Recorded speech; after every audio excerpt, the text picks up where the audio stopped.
Dear friends, I have bad news to share with you this Friday. This could affect millions of Americans. GOP lawmakers are pushing to further cut food assistance. Over 5 million Americans may see their monthly benefits disappear if this legislation is approved. The news comes as the White House steers its focus towards lowering housing costs and protecting renters. My dear friends, please make sure that you watch until the end of this video for all of the details. Also, to say thank you for being part of this community, I will be announcing several winners in a video later today for the Walmart gift card giveaway. My dearest friends, if you would like to enter these weekly giveaways, all you have to do is click and like several of my videos and then comment below the keyword of each video that you watch. The more videos that you watch and then comment on, friends, the greater your chances of winning the giveaways. Republicans once again kept their promise to fully fund our veterans, the military readiness, and their well-being. Once again, we found the Democrats voting against our veterans. First with the NDAA on a pay raise, and now with the veterans and the military readiness. I don't understand what is up with the Democrats of why they continue to vote against our veterans. More good news today, though.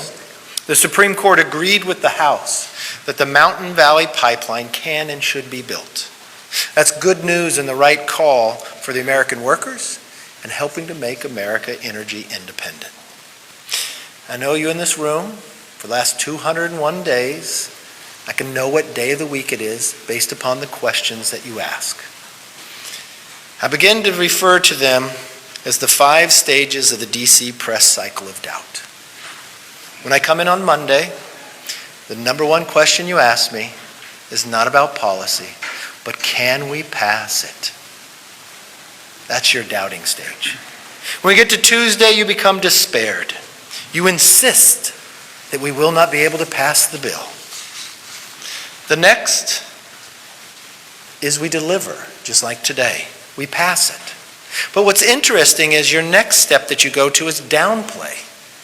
The day before in the doubt and despair of how great of the challenge it will to be my speakership, after we pass it, the downplay, you say, well, that really wasn't a big deal. Then the final stage is your disappointment.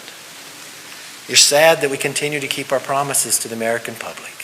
You keep hoping to write that bill that somehow we have failed or somehow we have given up.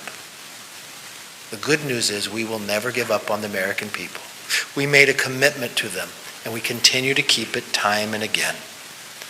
You know, we will depart a little later today, and it would be responsible to look at what has this new Congress been able to accomplish. I've read your stories about a 5-seat majority. I've read your stories time and again about the president threatening the veto. I read your stories that why do you pass this, even try to pass this bill, because the Senate will never take it up. What's interesting is this is a whole new House. You see members, they now show up for work. You see bills, they actually have to go through committee. As the GOP eyes spending priorities, one program that provides access to nutritious food and health screenings for low-income parents and babies may see major cuts. Under the House GOP Agriculture Appropriations Bill, the Special SNAP program for women, infants, and children, which is also known as WIC, would not be funded to the extent the program needs.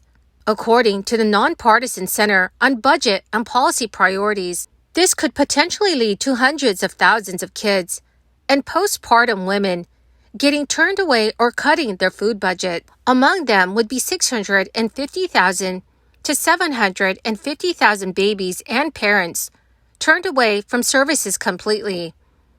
Per the USDA, 6.2 million Americans participated in the WIC program in 2022 alone. As of April 2023, there were over 6.6 million Americans participating, including 1.5 million infants and 3.6 million children. But the GOP proposed funding levels for WIC would slash access to fruit and vegetables. If the bill is enacted, Those participating in the program would just receive $11 to $15 monthly to spend on fruits and vegetables. It is a cut of over 50%. That all comes as food prices stay high, and in the wake of a baby formula shortage that left parents vulnerable to huge markups and price gouging. According to the Washington Post, WIC is a rare bipartisan program that both sides of the aisle have historically agreed to fund. Advocacy groups have urged Congress to continue the long bipartisan agreement to provide adequate funds for WIC to serve all eligible participants without harmful benefit cuts. The proposed cuts to WIC come after an already precarious time for low-income Americans who are receiving food subsidies. Earlier this year, a crisis-era SNAP expansion abruptly wound down, with millions of lower-income Americans suddenly seeing their SNAP allocations fall by $250 a month. So, dear friends, what are your thoughts on this proposal? Please let me know what your thoughts are in the comment section below. Also, friends, today the Biden administration announced new efforts to help lower housing costs and boost supply of homes to address multiple affordable housing challenges.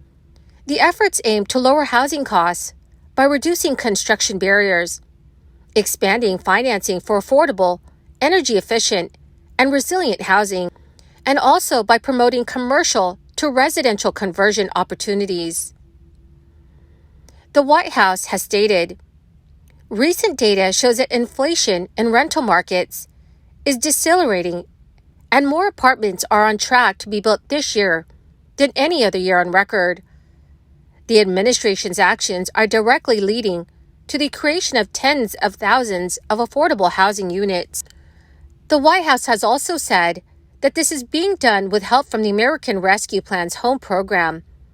It will produce at least 20,000 units of affordable housing and support 23,000 additional households with rental assistance. The Biden administration, through an $85 million Department of Housing and Urban Development program, will fund jurisdictions that are committed to removing affordable housing barriers, which are created by zoning restrictions. The Environmental Protection Agency also has a $27 billion greenhouse reduction fund that will provide funding for retrofitting existing homes and buildings to reduce pollution and lower utility costs. Other measures designed to lower housing costs and improve housing supply include streamlined financing. This is through the United States Department of Housing and Urban Development. The White House announced measures to protect renters by ensuring they have an opportunity to address incorrect tenant screening reports, providing new funding for tenant organizing efforts, and ensuring renters are given fair notice in advance of an eviction. Well, my beautiful and most amazing friends, that is the end of my daily stimulus update video for this Friday. My dear friends, thank you so much for joining me here and for being part of this community. I will be announcing several winners in a video later today for the Walmart gift card giveaway. My friends, if you'd like to enter these weekly giveaways, please click and like several of my videos and then comment below the keyword of each video that you watch. The more videos that you comment on, dear friends, the greater your chances of winning the weekly giveaways. Thank you and have a wonderful and very blessed Friday.